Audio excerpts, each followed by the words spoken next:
Musical Talk, the UK's independent musical theatre podcast.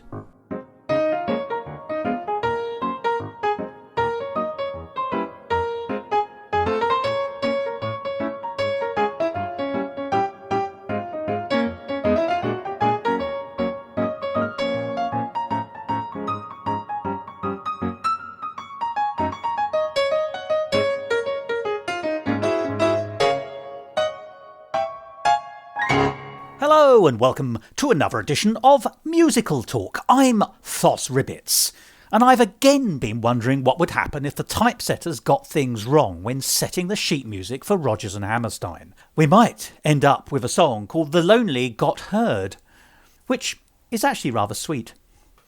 Well, let's get down to business. What are we going to be talking about in this week's episode of Musical Talk? Well, rather splendidly, we're going to be talking to two people about two shows. And these two shows were shows you could have seen at last year's Edinburgh Festival Fringe because they were put on by a company called Goya Theatre. And they were very different shows. One was called Sex with Friends and Other Tiny Catastrophes, and the other was called Don't Say Macbeth. Now, Don't Say Macbeth was an out-and-out comedy and an absolute success. There were 3 Macbeth musicals at the Edinburgh Festival Fringe last year, and I enjoyed them all in very, very different ways. There was Macbeth the musical, which was a simple retelling with repurposed pop lyrics. There was Vote Macbeth, which was a fabulous 5-star show, and you'll be hearing more about that in the next few weeks here on Musical Talk, and also have a chance to see it when it returns to Edinburgh for 2023. But there was also Don't Say Macbeth, and that's one of the shows we're going to be looking at today, about a bad adaptation and production of Macbeth being put on badly, which is quite a difficult thing to do well, as you can imagine, and we'll be exploring that in the forthcoming conversation. But it had a sister show which Goya had put on, rather more serious in tone, although with comic elements, called Sex with Friends and Other Tiny Catastrophes, which was also an excellent show, and I thought very insightful in many ways. And it was able to take that idea of a group of friends who are moving on from living together at university or college whilst trying to retain their friendship groups in a very sophisticated but light way. And by light, I don't mean anything negative. I just mean it had a lightness of touch, which allowed it to look at some fairly serious issues. I saw both shows in Edinburgh last year, as did our old friend Mike Shapiro. And he and I had the opportunity to sit down with two of the people behind those shows, Sam Woof and Màth Roberts. And of course, the first question that was going to come up is, why did you put on so many shows? It was wonderful that they did, but goodness me, that's a challenge. So I do hope you'll enjoy this conversation that Mike and I had with the very talented Màth Roberts and Sam Woof of Goya Theatre.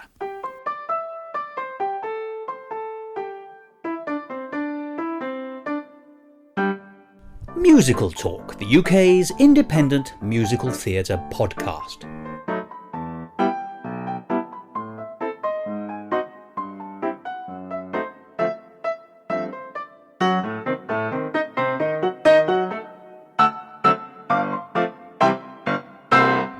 So I'm Sam Woof, and I am the writer and composer of Sex with Friends, which is playing this month at the Edinburgh Festival at the Pleasance.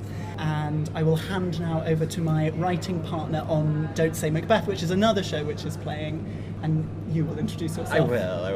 I'm Màth Roberts, and I am a writer, composer, musical director, and I am the musical director for both our shows, so Sex with Friends, and also musical director and co-writer of the music and lyrics for Don't Say Macbeth, which is playing at the Edinburgh Fringe at Zoo Playground 2 every day as well. These shows are great, by the way. They're both great. They're tonally very different. They're trying to do very different things. But actually, I want to ask you a logistics question first, which is, why did you bring two fabulous but two challenging shows to the Edinburgh Fringe? Because that seems to be quite a lot. You know, that's quite a mouthful. And not only that, you're in 2 different venues. Yes. So it's can I ask, was the plan always to bring up 2? Or is it a plan that then developed, hence the fact you're at 2 different venues? What's the history? How do these two things come to the Edinburgh Fringe? And when did you realise the challenge was upon you? So I think Sex with Friends has always been a show that Goya wanted to bring up, and then I think when we decided that we were going to write Don't Say Macbeth, as a concept, we thought it just worked well as to rep company shows, I think. So Goya, to explain, is the theatre company that I set up at uni, and this is our first Fringe out of uni. So is it really? Which university are you with, by the way? We were at Oxford. Very good. Yes, the heart of the establishment. If it's any consolation, I had a terrible time. But I did. It's no consolation at all. Found a theatre company, and Goya is that company. And Sex with Friends we'd actually developed in coordination with the North Wall, which is a theatre in Oxford, who've been really supportive of us. And it was through them that we got in touch with Pleasance, and it was sort of bound to come for some time. It went on in the North Wall, so it's had a couple of runs beforehand. So this is its sort of second proper iteration. Oh right, so it's honed already, as it were. It's had some, it was initially an hour and a half piece, which came down to an hour long for the Fringe, which basically meant cutting rather a lot of the middle eights. And so, that's been reduced and brought, and that was always going to come. And then we were writing another show, which was going to be it was basically going to be a take on Macbeth, but set in a fashion house, which was going to be very camp and silly. If anyone steals that idea, I will be absolutely furious. As opposed to the very serious take on Macbeth you've actually put. Very serious. Yeah. In any case, we were desperately attempting to write this musical and hitting a brick wall, and so that took the form of us messing around with musical theatre tropes and getting quite drunk in a pub in Rotherhithe one evening, which culminated in us deciding to write a show called Don't Say Macbeth, which is basically about, it's sort of Noises Off meets musical theatre. So it's about a group of performers and a director desperately trying to put on a version of Macbeth, a sort of feminist reclamation of Macbeth, which goes terribly wrong as it goes on. And increasingly so, and with a sort of delightful cartoony flavour as well, in fact, almost literally in some senses. Yes. No, I like the unravelling. I suppose it's sort of performers disassemble if Marvel ever got their hands on it. So, should we just briefly then describe the two shows? Because I did say they're totally very different, both terribly successful. I think you've more or less explained Don't Say Macbeth, although we will come back to it. You've mentioned Sex with Friends. It does have a rather magnificent subtitle. It does. Which is? So it's called Sex with Friends and Other Tiny Catastrophes. And that microcosm concept of a group of friends is... Well, it's been done in lots of other versions. We'll talk about that, I'm sure. But actually, it's a good pool in which to fish. Would you mind just briefly, without too many spoilers, explaining the sort of the cut and thrust of the narrative there? We'll probably be quite good at this as a pitch on the mile. Is something we have to do in about 5 seconds anyway. So. You can give me a flyer if you want. Yes, so Sex with Friends and Other Tiny Catastrophes is about 6 friends graduating from university and negotiating their early 20s. In essence, it's a sort of rom-com, I think, about them falling in love and falling apart.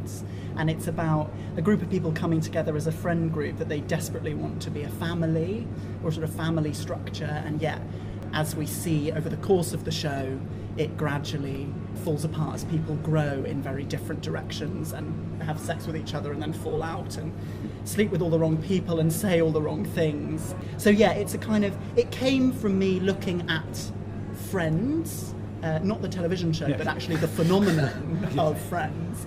A group of friends. Yeah, a group of friends, and trying to figure out what it is to be in a group of friends in that sort of structure that I never quite understood, and watching them form around me at uni. And sort of deep fascination and slight distrust of what friends are and how they function, and I think that's where it came from. But it functions as a really light, kind of champagne, bubbly piece about a group of people in their 20s trying to make their way. You say that, but I'm going to suggest that actually there's a few more truths in it than just, it's not a throwaway. I'm going to make a contrast. There's another show up here I'm not going to name that does something rather similar. We've both seen that as well. And it's actually, funny enough, you finish, I think, on New Year's Eve. Other times in the year are also there. Similar constructs are available in this other show. The other show is enjoyable, but I think yours is the better. And the reason I think yours is the better personally is because I think it's got a little bit more light and shade in it, actually, amongst other things. I'm not here to criticise the other show at all, and it would be wrong of me to do so, but it is, 6 or 8 or 12, however many friends, and the dynamics, the social dynamics and the complications and catastrophes of sexual liaison within a group of friends is actually an ultimately fascinating, probably an ultimately kaleidoscopic set of options. So you have to have made a decision somewhere, and I'd be very interested to know what your creative process is here, on how do you approach that? Because it's interesting that you say it's not so much semi-biographical, but from observation of life. Or maybe it is semi-biographical, but yes. I believe the words "your witness, Your Honour" is what comes up here. I know you. But actually, you can do it light, you can do it layered, you can do it seriously. You could have made this Wagnerian. I'm glad you didn't. And also the combinations. How did you map out your narrative first? Yes. And there will be a very similar question in relation to Macbeth. Yeah. Well, I decided on 3 chapters. The first of which is a housewarming. It's all structured in one apartment, which is the apartment of Mel, who I think was my first character, and she is desperately trying to hold this friend group together. She's come from She's the most motherly of them in a way, isn't she? In the broadest, most positive sense of that term. Yes, absolutely. She's the core. She's the centre. Yeah. She is the planet around which everything else revolves. And also slightly overlooked by her friends, if I may say. Yes, yeah. She is cruelly. Yes, overlooked. I really felt for. Forgive me, we're already getting onto the emotional responses, but I really felt for her, particularly at the end, because she's worked so hard to keep this group together, and despite her best ambitions, it hasn't. But also, they haven't necessarily always been fabulous friends to her, or they've taken her for granted. I thought hers was the greatest tragedy in the thing, in a way, from my own personal emotional response. But please do carry on. I'm so sorry. Yes, so no, 3 chapters. The first is a housewarming where we meet the characters. The second is a birthday party where the characters sort of begin to fall in love with each other, and it becomes drunken and chaotic. And the third I'm told one often begets the other.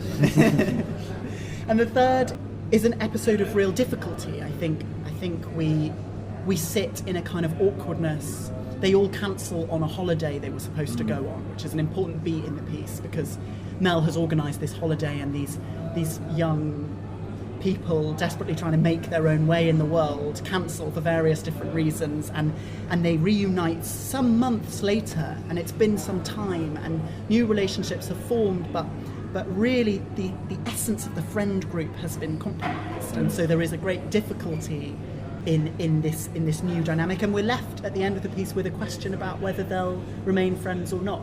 And the nature of that friendship, by which I mean, funnily enough, I agree with you, because my personal take, and you can tell me I'm wrong, but certainly I would have argued that as a group they are finished, but as the individual parts of that group, some of those friendship couplings and beyond will survive, which of course is actually the experience of so many of us after leaving university and beyond. But actually, there's so much more group, from school to university to flat sharing. People sort of live in groups and then suddenly they don't. I can tell you from my exalted old age, but there was a lot of truth in your piece. Just to flip this, and we will keep flipping back and forth, how did the narrative for Don't Say Macbeth come to be? Well, we went away, didn't we, for a week? So I'm from North Wales, and we went to my home there for a week in order to form this story. Oh, you actually had a writing week? Yeah, we had a little retreat. Who did we think we were, really? We went away, yeah. Well, Noel Coward used to do it on a cruise to New York, so yours is slightly cheaper. It wasn't secluded either. We didn't turn off our phones or anything. No, we went away, and we wanted to come back, I think, after that week with a fully formed idea in order to tell ourselves that this is an idea that we can bring to the Fringe. And we went away and we plodded through, fleshed out some characters that we thought were funny, and I think we just had a laugh for a week, really, and threw things at the wall and see if they stuck, and edited out and all that sort of stuff. But I think we probably started officially with the songs. I think we figured out, one of the conversations we had in that bar in Rotherhithe was where can we fit songs into this idea of seeing a company of players prepare for a show. And obviously we can see them in the show itself, the showing of the show, but then how do we feed that into the rehearsal process was an interesting question. And so obviously this is the shown rehearsal process. It's the show, because yes. We see the rehearsals building up to the first night. Yeah, so the first 2 acts of the show is this kind of build up, big old wheel turning into, is this show going to finally happen? And of course it does, and it all falls apart, but it's how we see those songs in that rehearsal process in the show itself. It's all very meta. And then we've noted down quite a lot of different places that songs could appear, and then we decided that they would be comedy songs. And then, can I say the excitement as you say comedy songs? I really think, I heard it there. You said comedy songs. Comedy songs, yeah. Serious songs. You need the lightheartedness after Sex with Friends, I think. But yeah, we decided as we were writing that maybe what we needed to do was pay homage, if you will, to the songs that exist in musical theatre already.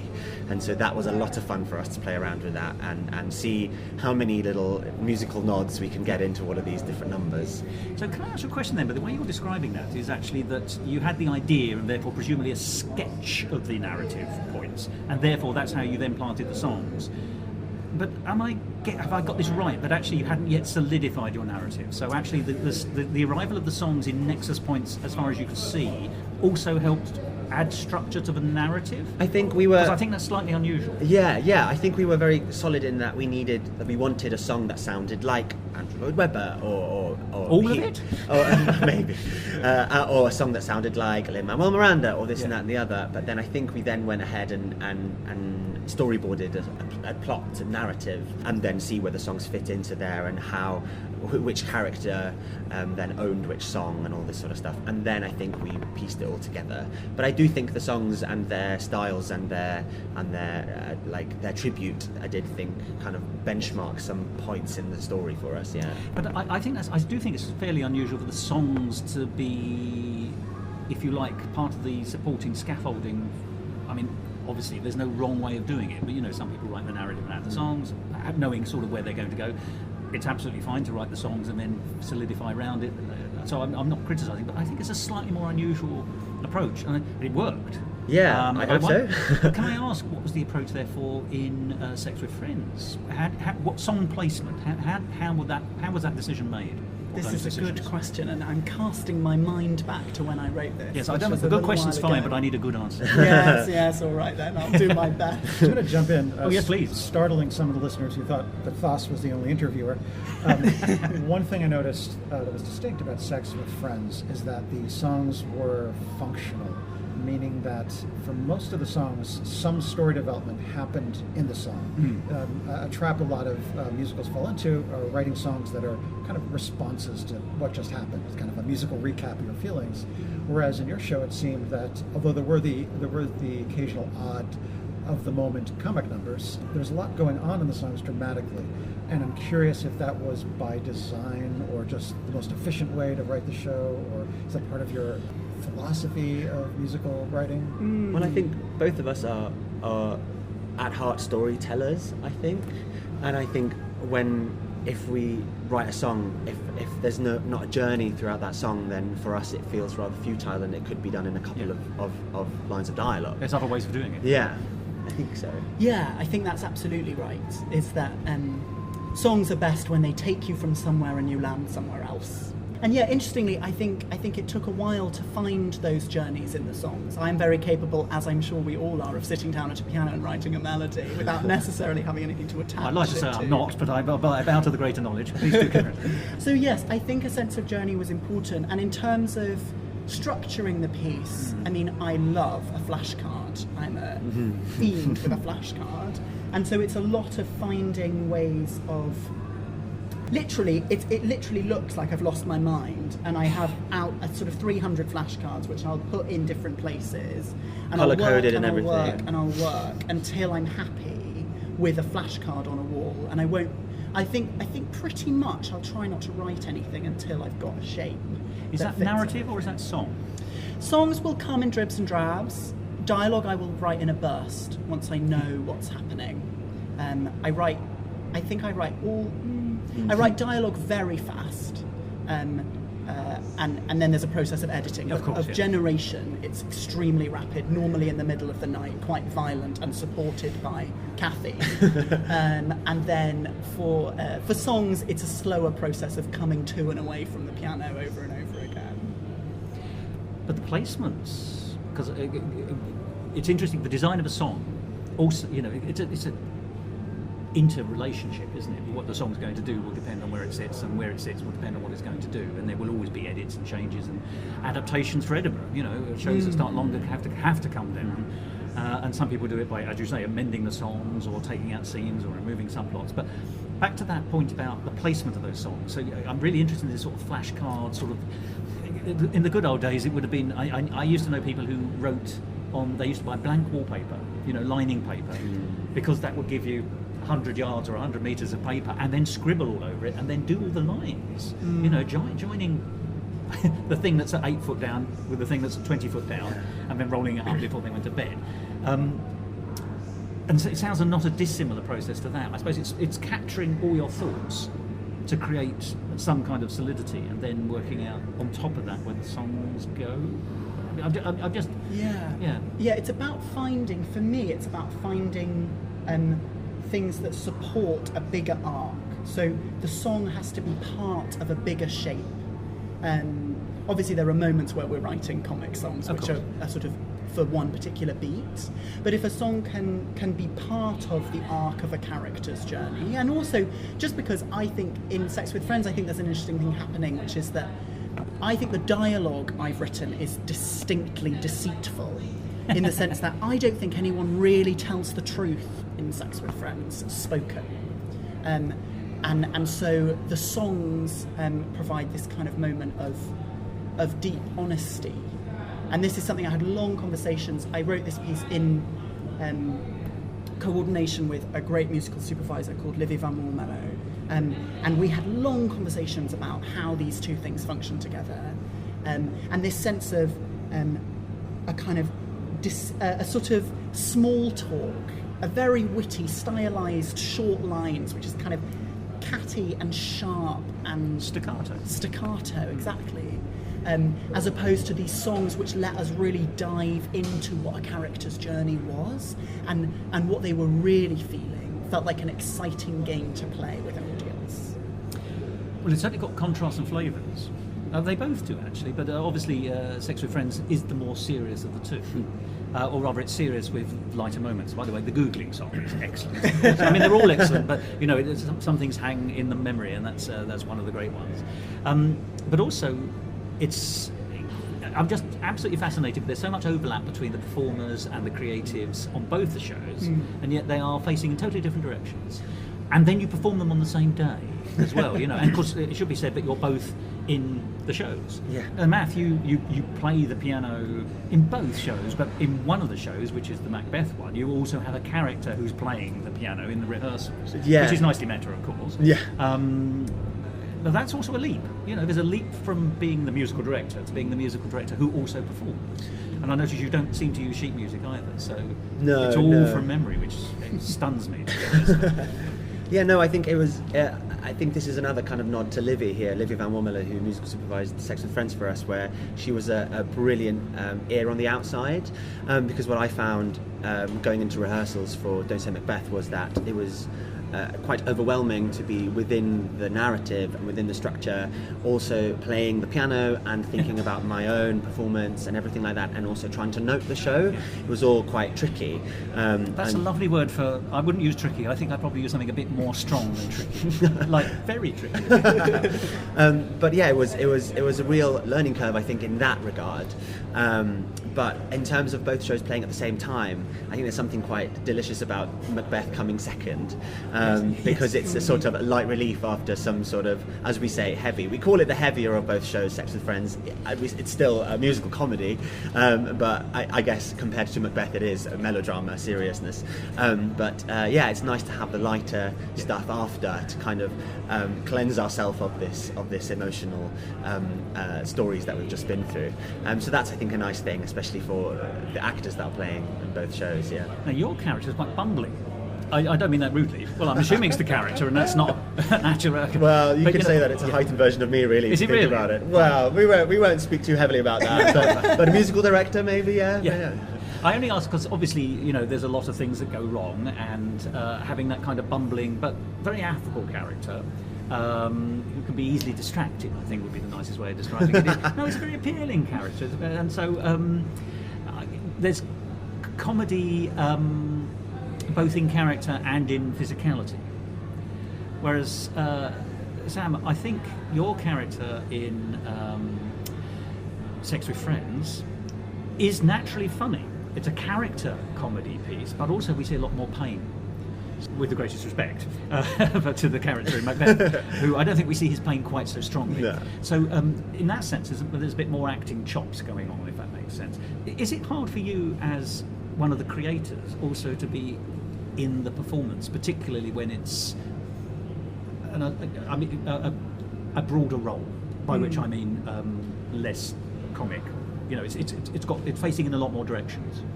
Yes, like many of us on the Fringe, I am multitasking. Yes.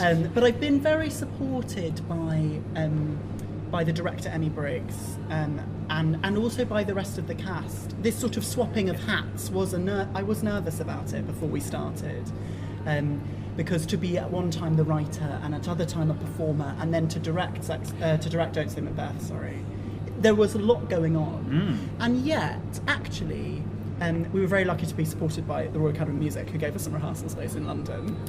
Good. And in those sort of 2.5 weeks in which we raced through 2 shows to get them ready, it was a kind of fabulous process because there were 4 creatives in the room, and I felt really supported by that. So we had Livy Van Warmelo, the aforementioned, Emmy Briggs, who also performs in one of the shows as well as directing Sex with Friends, and then me and Màth. And between the 4 of us, there was this lovely experience, which I've not experienced as a director before, despite directing quite extensively, or at least a bit. This feeling of being totally shared in the problem solving of making a show. And so I was very lucky to be supported in that way. And I think that freed me, actually, to be able to play in that role, and also to be able to be quite raw in that role. I think some of that plays quite close to the bone for me, but also, it's a big arc that character goes on from ruthlessly acerbic at the start to and really almost quite nonchalant, wounded. if I may say, because the characters sort of, very quickly sort of invites themselves to live in the house because they become homeless essentially, or they haven't kept up with their rent, so they become homeless, and they don't seem that worried about it. I suppose they know there's a safety net, but actually, you're right. There's there are once again facets to that character, from slightly devil-may-care to care. Yeah, I think the character, so Mark, this character in Sex with Friends, falls in love with a boy called Ben in the show. To great complexity, because Ben was formerly going out with another member of the friend group, Willow, and is sort of on his own journey with bisexuality. But certainly Mark falls head over heels, and there is, I think, a real searching that has to happen from Mark, who had lived a life of not caring at all about anyone or anything, and suddenly having to reconcile with the fact that falling in love is tricky and not entirely neat or funny, and I'm not sure Mark fully has the toolkit to deal with that. And there's that vulnerability is seen, particularly towards the end. I think so. That I think is a compliment to you. I hope it's meant as a compliment. It's meant as a compliment. I hope it comes across that way. But that ability to turn from an acerbic character, who can sometimes be, acerbic characters can sometimes seem invulnerable, and of course that's a shield, and we know that psychologically. But that ability to actually then release the shield, which is what the character is doing, but also you as the performer is doing. I always admire. I have none of these skills whatsoever. I'm essentially a creative parasite. So it's good to know your place. With respect to the other cast members, is this a persistent troupe? Actors you work with recurringly? And did you write these characters with specific performers in mind? Oh yes. I think by the time that we got to midway through rehearsals, especially for Don't Say Macbeth, there were some moments that were being written based on the playing that was happening in the room. I think we were finding what worked and what made other people laugh. So the rehearsal process for Don't Say Macbeth was very collaborative in that we wanted people to watch, we wanted people to stay in the room and get the reactions of, if they were laughing, then that was a good thing. And so I think, like a workshop almost. Yeah, almost. And so we were playing off people's strengths definitely for Don't Say Macbeth, I think, but maybe with Sex with Friends is a bit different. Yeah, so Sex with Friends was written prior to this cast getting involved, but we were lucky enough to run an R&D, a research and development week, whatever that means, in sort of April this year, which was really formative for both shows. For Sex with Friends, it was about cutting it down to an hour and figuring out how on earth to lose half an hour of a show. And for Don't Say Macbeth, it was putting it on its feet and figuring out if it could work. But those are very different functions as well, aren't they? So it's interesting that this period resolves both of those, but do carry on, please. Yeah, I mean, it was a very intense week. To say the least. Yes, to say the least. But, yeah, so we've been very lucky to work with these performers. They're all pretty much graduating from the Royal Academy of Music this year. And I met them through Livy Van Warmelo, the aforementioned Livy Van Warmelo, who is a sort of ghostly presence over this conversation. I feel she's here. There she is, just there. So through Livy, I came into contact with these performers and presented them with the opportunity of, look, this is what it is. We're going to Fringe. We're taking 2 shows, cast in rep, partly for financial reasons as well, because casting 2 shows and doing 2 shows a day makes it viable for a small company like ours to create work. Of course, yes. And then absolutely there was a lot of tailoring things, especially in the comedy, because comedy is so black and white. It either is funny or it's not, and there is something liberating about that and also something deeply terrifying about it. So things were absolutely drafted around performers and conceived with performers and actually rewritten during the rehearsal process. So we had a read-through. So I had an R&D in April, and then I rewrote. And then I had a read-through on the first day, and then we rehearsed Sex with Friends, and I rewrote. And then we did 3 or 4 days of rehearsal, 2 or 3 days of rehearsal, and then I rewrote the third act again. Goodness. I'm a big believer in rewriting until the moment at which I have to stop, which does occasionally drive people mad. The tech for the performance itself maybe is the moment that we should. However, I think what we've ended up with is a shape that can absolutely grow and expand, and I think we will look at again when we leave Edinburgh, but a shape that has a lot of laughs and a lot of warmth in its very core, and that was important, I think, with anything as light as Don't Say Macbeth. Can I just ask you a question conceptually? Which do you consider to be the master version of Sex with Friends, the 90-minute version or the new Edinburgh version? And there may be no answer. I don't know is the answer to that question. I am really enjoying the hour-length version because it has a sort of snappiness. None of the songs are longer than two and a half minutes. Yeah. Was that true? Yeah, they're really, really brief. So I've cut verses, I've cut choruses, I've cut the living daylights out of it. Cut whole songs. But it coheres. I mean, Yes. that's the art, isn't it? Of being able to make the thing still work. So actually there's a question then, isn't there? That you've cut things, but if it still works, Exactly. are you just making it pacier, sharper? Yeah. Yeah. I can see why you're attracted still to the new version, Yeah. as it were. It's a treat to see it in this slick, fast version. I don't know though, there was a lot of lovely material in the longer show. And it does give it a chance to breathe the longer show as well, particularly emotional things. Well, especially I guess seeing as it plays out over the course of a year, it's almost having a year condensed down into an hour is also a lot of information to process as well. And so I think that breathing time, that breathing space, gives us more time to ruminate over these long periods of time where these friends are not seeing each other as well.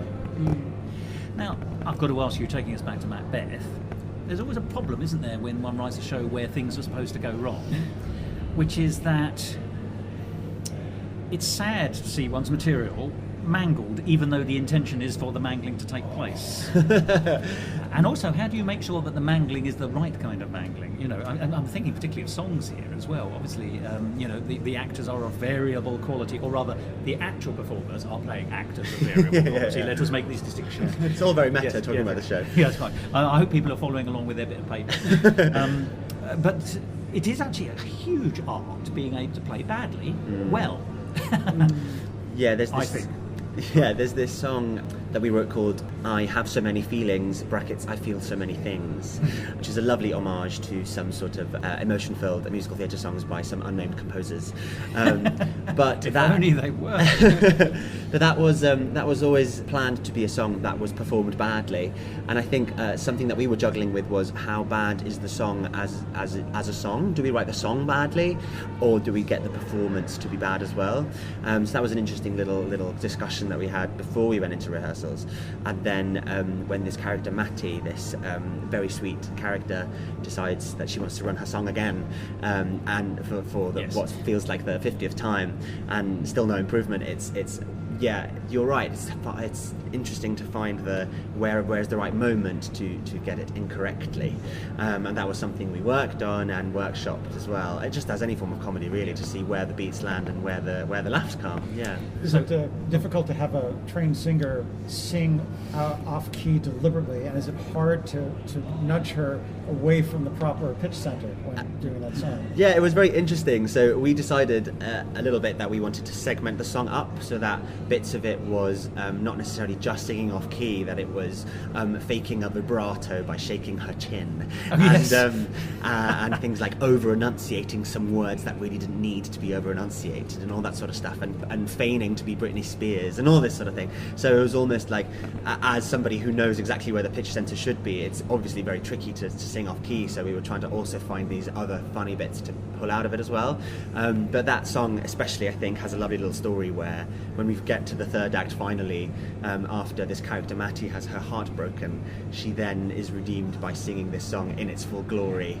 And I think we had quite a lot of fun writing that bit, didn't we? Yeah, there's a wonderful moment where Màth has written these Evan Hansen style backing vocals which come in, and there is a moment of them finally achieving the dream of putting on this show that they have struggled to do so, that they have struggled to achieve, and so we get the big MT payoff that we've been waiting for at the end of the rather show. than an empty payoff, which is a very different thing. There's a kind of nice subtle message about the value of authenticity in emotional experience, because Matty doesn't really get the song when she is in this pretentious mode of trying to be a bigger star than she is, and then you catch her candidly in this moment of emotional truth, and suddenly the song comes out great. So even though it's a comedy, there is a little bit of a subtle but valuable message there. Yeah, something about, I remember turning to you and going, does this work? Yeah. She's so upset that suddenly she can sing, and it turns out it does. People believe a lot of things in the theatre, I think. Well, let me ask you that question then. What has the audience told you about both shows? I love this question because audiences are the final judge, and yet they're different every night. So what have you both taken away from your two shows that has been presented to you on a silver platter by the paying public? I mean, Macbeth has been a lesson in laughs, I think.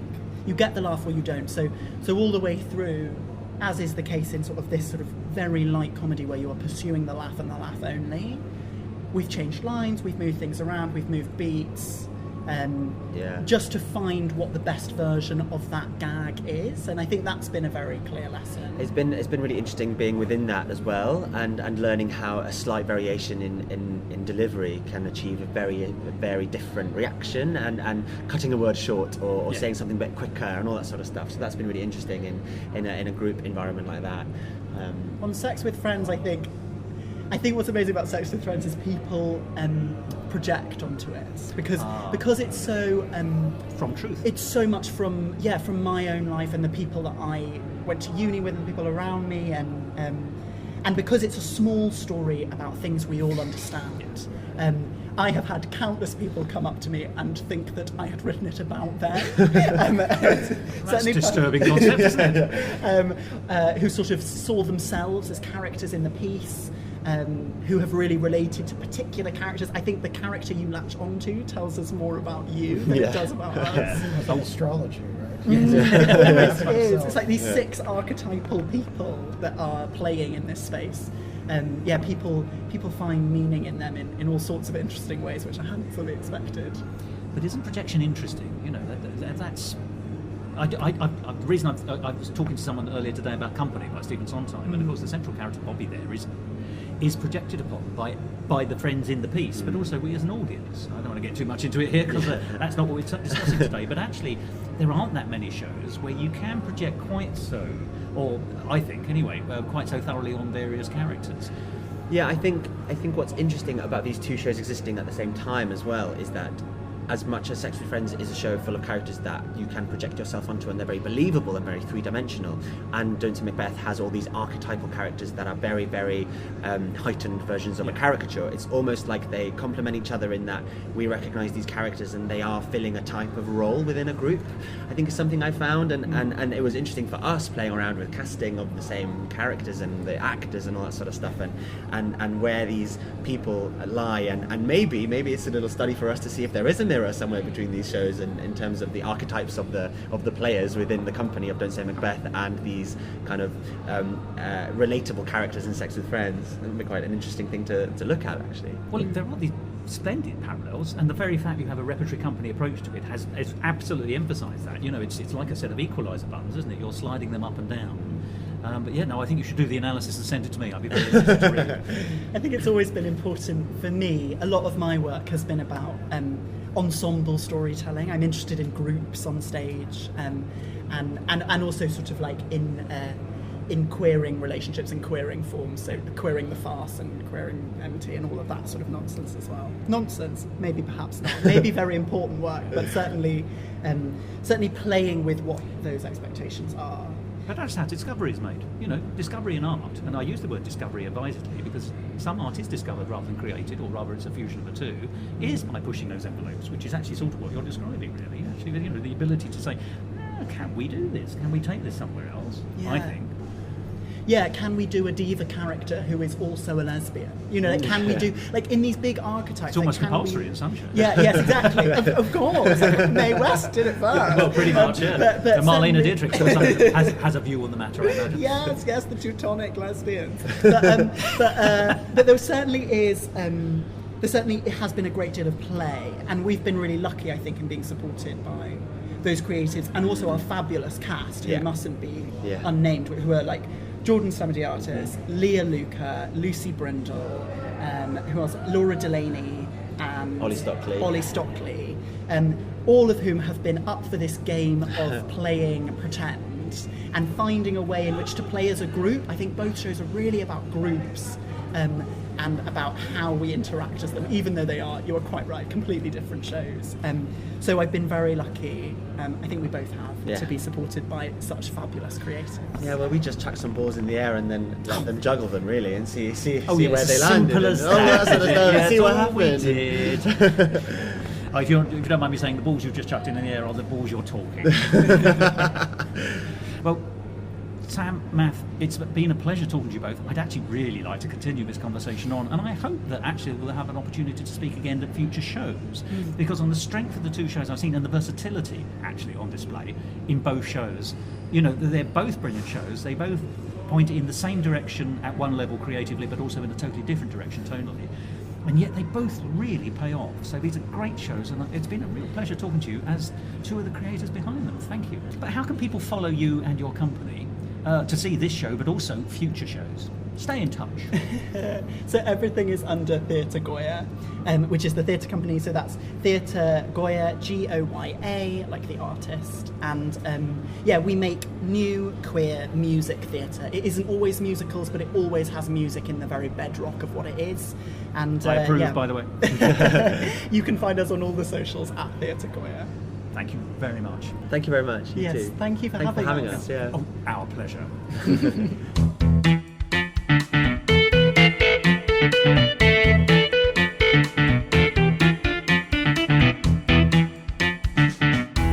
Musical talk. There we are, Sam Woof and Màth Roberts there, talking about two of their shows. That's Sex with Friends and Other Tiny Catastrophes, and Don't Say Macbeth. And I do hope you enjoyed what they had to say about their shows, because, rather wonderfully, they're back at the Edinburgh Festival Fringe for 2023. Or rather, I should say, Goya Theatre is. They have two musicals. One is called Actually, Love, which I think is a rather interesting take, and indeed the blurb even references Richard Curtis's film from 2003, Love Actually. And their other show is called Four Felons and a Funeral. Well, you can see they're going through Richard Curtis's back catalogue to see what could be subverted and turned into a musical. So if you find yourself anywhere near the Edinburgh Festival Fringe this summer, go and see Four Felons and a Funeral or Actually Love from Goya Theatre. And for more details, go along to the Goya Theatre website, which is www.theatregoya.com. And theatre, of course, is spelt in the British way, which is to say the French way, theatregoya.com. And, as I said at the beginning of the programme, there's also a chance to see Vote Macbeth, which was a very serious musical take on the Macbeth story, set in a contemporary Stalinistic independent Scotland, and which was a masterpiece in my view, an excellent show, and one I shall certainly be happy to see again at this year's Edinburgh Festival Fringe, and I hope that you might want to do the same. You can find all these shows, including Vote Macbeth, on the Ed Fringe website, which is www.edfringe.com. I hope that's whetted your appetite. My appetite is certainly moist as a result. I know wet is actually spelt with an H, but you know, we're on radio here. We don't spell it out as we go, and there are no subtitles, so I can get away with speech marks, jokes, closed speech marks of that nature. After all, we all love a homonym. Well, I know I do. And that's it for this week's episode of Musical Talk. I'll bid you farewell and hope that you have a wonderful week, but don't forget to join us again next time, or whenever, so that you can hear something completely different about this amazing, expanding, but delightful world of musical theatre and film. So until then, farewell, or perhaps more colloquially, goodbye.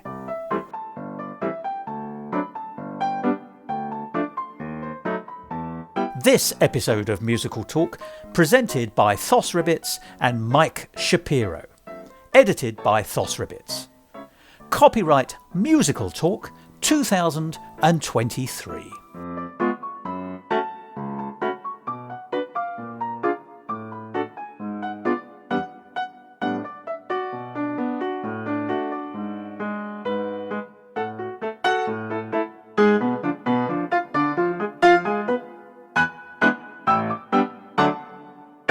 To find out more about the world of Musical Talk and listen to past episodes, go along to our website www.musicaltalk.co.uk or subscribe to us on Apple Podcasts and follow us on Facebook, Instagram and Twitter. And if you want to follow me on Twitter, you can at Musical Talk Thos.